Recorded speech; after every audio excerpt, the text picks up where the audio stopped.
நாட்களில் பிஸியாக வேலை செய்து கொண்டிருக்கும் மக்கள் வார இறுதியில் ஜாலியாக இருக்க வேண்டும் அப்படின்னு பல தொலைக்காட்சிகள் நிறைய பிரபலங்களின் ஹிட் படங்களை ஒளிபரப்பி வராங்க. சண்டே எல்லா தொலைக்காட்சியிலையும் என்னென்ன படங்கள் வருகிறது என்ற விவரத்தை நாமும் பதிவிட்ட வண்ணம் இருக்கிறோம். வரும் ஜூன் 28 சன் தொலைக்காட்சியில் என்ன படம் அப்படின்ற தகவல் வந்திருக்கிறது. யாருடைய ஸ்பெஷல் திரைப்படம் தெரியுமா? கடந்த சில வாரங்களாக ரஜினியுடைய அண்ணாத்த, விஜயின் கில்லி போன்ற படங்கள் ஒளிபரப்பாகி வந்தது. இந்த வாரம், அதாவது ஜூன் 28 மாலை 6:30 மணிக்கு அஜித்தின் சூப்பர் டூப்பர் ஹிட் படமான விஸ்வாசம் ஒளிபரப்பாக இருக்கிறதா? இந்த விஷயம் கேட்டு அஜித்தின் ரசிகர்கள் செம்ம குஷியில இருக்கிறாங்க. நடிகை சமந்தா தான் கர்ப்பமாக இருப்பதை மகிழ்ச்சியோடு அறிவிச்சிருக்கிற நிலையில தான் மகப்பேறு விடுப்பு எடுக்க இருப்பதாக கூறியிருக்கிறார். தமிழ் சினிமாவில் பானா காத்தாடி மூலமாக அறிமுகமான நிலையில பின்பு நானி படம் மூலம் முன்னணி கதாநாயகியானார். தமிழ் மட்டுமல்ல, பல படங்களையும் நடிச்சிருக்கிறார். நடிகர் நாகார்ஜுனாவின் மகன் நாக சைதன்யாவை முதலில் திருமணம் செய்தார். பிறகு சில ஆண்டுகளில் விவாகரத்து பெற்று ராஜ் நிடிமோருவை இரண்டாவதாக திருமணம் செய்து கொண்டார். இவரது நடிப்பில் சமீபத்தில் வெளியான எங்கள் தங்கம் படம் நல்ல வரவேற்பினை பெற்றிருக்கிறது. இப்படத்தின் வெற்றியை சமீபத்தில் கேக் வெட்டி கொண்டாடப்பட்ட நிலையில் அப்பொழுது சமந்தாவின் வயிற்றை பார்த்த ரசிகர்கள் கர்ப்பமாக இருப்பதை உறுதி செய்தாங்க. ஆனால் சமந்தாவின் தரப்பிலிருந்து எந்த ஒரு உறுதியும் தெரிவிக்காத இருந்த நிலையில் அதனை உறுதிப்படுத்தும் விதமாக மகப்பேறு விடுப்பு எடுக்கப் போவதாகவும் சமந்தா கூறியிருக்கிறாங்க.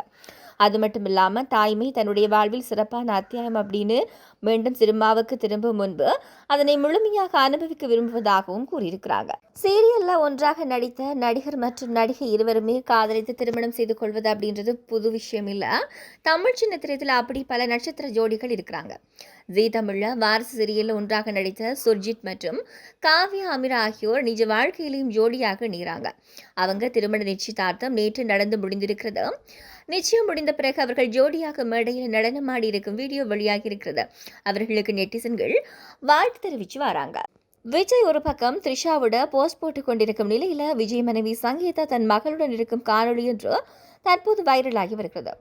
நடிகரும் தமிழ்நாட்டின் முதலமைச்சருமான விஜயின் குடும்பம் தொடர்பான எந்த விஷயமுமே எப்போதுமே ரசிகர்களின் கவனத்தை ஈர்த்து வருகிறது. குறிப்பாக அவரது மகன் ஜேசன் சஞ்சய் மற்றும் மகள் திவ்யா சஷா பற்றிய தகவல்கள் அவ்வப்போது சமூக வலைத்தளங்களில் வைரலாகி வருது. இப்படி இருக்க தற்போது இணையத்தில் ஒரு காணொலி வைரலாகி வருகிறது. என்ன அப்படின்னு சொன்னா, அதில் தமிழ் நடிகர் தளபதி விஜயின் மனைவி சங்கீதா அவர்களது மகள் திவ்யா சஷாவோட இருக்கும் ஒரு பள்ளி விளையாட்டு நிகழ்வின் குறுகிய காணொலி பகிரப்பட்டிருக்கிறது. அந்த காணொலியில் வெள்ளை நிற மேலாடை அணிந்த சங்கீதாவும் சன்கிளாஸ் மற்றும் சால்வை அணிந்த திவ்யா சஷாவும் பார்வையாளர்களுக்கு மத்தியில் நிற்கிறாங்க. நீல நிற டாப் ட்ரெஸ் ஜெர்சி அணிந்த ஒரு விளையாட்டு வீரர் திவ்யா சஷாவிடம் ஹைஃபை கொடுத்துவிட்டு அவரை கட்டிப்பிடிக்க வருகிறார். அப்போது சங்கீதா ஆதரவாக புன்னகைக்கின்றார். இந்த காணொலி பழையதாம், 2023 எடுக்கப்பட்டது அப்படின்னு சொல்றாங்க.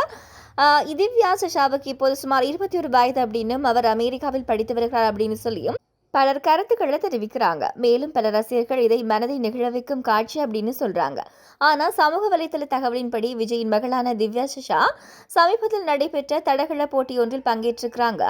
அந்த போட்டியில அவர் வெற்றி பெற்றதும் உடனடியாக தனது தாயார் சங்கீதாவை கட்டிப்பிடிக்கிறாங்க. இந்த வீடியோ தற்போது சமூக வலைதளங்கள்ல வேகமாக பரவி வருகிறது. தமிழ் சினிமாவில் ஹேட்டர்ஸே இல்லாத ஒரு நடிகராக வலம் வந்தவர் தான் ரவிமோகன். அடுத்தடுத்து வித்தியாசமான கதைக்களம் கொண்ட படங்களாக நடித்து மக்களின் மிகப்பெரிய வரவேற்பு பெற்று வந்தார். அதிலும் பொன்னியின் செல்வன் என்ற திரைப்படம் ரவிமோகனுக்கு பட்டி தொட்டி எங்கும் புகழை கொடுத்தது. சினிமா வாழ்க்கையில வெற்றி பெற்று வந்தவர் சொந்த வாழ்க்கையில் கடந்த சில வருடங்களாக பிரச்சனையை சந்தித்து வருகிறார். ஏற்கனவே தனது மனைவியை பிரிவதாக கூறி ரவிமோகன் அதிலிருந்து பிரச்சனைகளாக சந்தித்த வண்ணம் இருக்கிறார். கடைசியாக அவர் பத்திரிகையாளர்களை சந்தித்து தன்னுடைய மனைவி மற்றும் அவரது குடும்பம் குறித்து நிறைய விஷயங்களை கூறியிருந்தார். பின் நீதிமன்றத்தில் வழக்கு இருக்கும் போது இப்படி பேசக்கூடாது அப்படின்னு சொல்லி புகார் எழும்ப ரவிமோகன் மன்னிப்பும் கேட்டார். இந்த நிலையில நடிகர் ரவிமோகன் வீட்டில் 10 லட்சம் மதிப்பிலான வைர நகை மற்றும் 3 லட்சம் பணம் திருட்டு என காவல் நிலையத்தில் புகார் அளிக்கப்பட்டிருக்கிறது. வீட்டில் பணிபுரியவர்கள் மீது இந்த திருட்டு புகார் ரவிமோகன் கொடுத்திருப்பதாக தெரிகிறது.